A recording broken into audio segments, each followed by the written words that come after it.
Parlamentu Nasional prepara semináriu daruak ba revisaun Konstituisaun, hodi hadi'a interpretasaun ba artigu balu.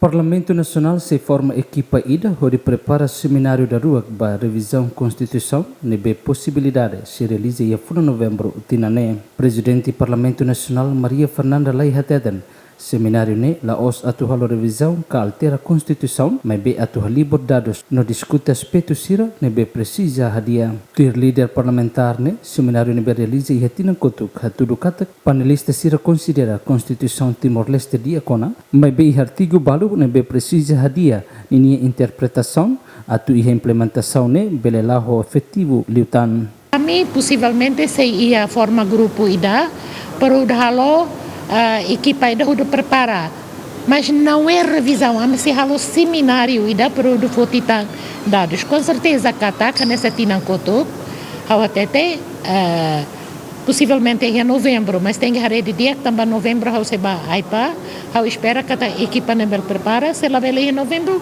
início de dezembro também tem atividade barak tebes. Com certeza que lá os vai alterar Constituição, mas bem saída mas precisa hadi'a.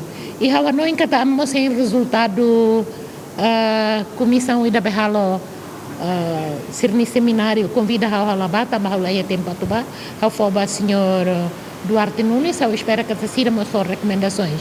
Mas nesse discurso do presidente do vice-presidente que me representa o Katak, e está nessa nação fom, e está lá bela fom que está aí né troca de cada só sistema fom. Nação bara que precisa tempo para ita amadurece, ita bela hadi'a, ita na Constituição foi maca a revisão e a nação bara que mantém. E tuir Constituição e seminário de Tofenhalo e a Tinankotuk identifica Katak panelista ser uma escolia até de hang e tem a Constituição nela os atuto moderno, ya, mas bem tem que hadi'a interpretação ba artigos balu que ia também itania a Constituição nela ia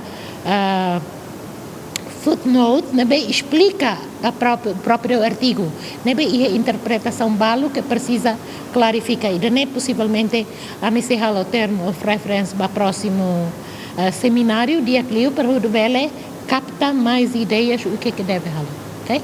E a fulan dezembro tinan kotuk Parlamento Nasional organiza ona seminário nebe o tema perspectiva revisão Constituição República Democrática Timor-Leste nebe envolvemos o espírito jurídico sira atu discute força fraqueza na implementação Constituição Timor-Leste. Adriano Verdiel, Luciano Amaral, GMN.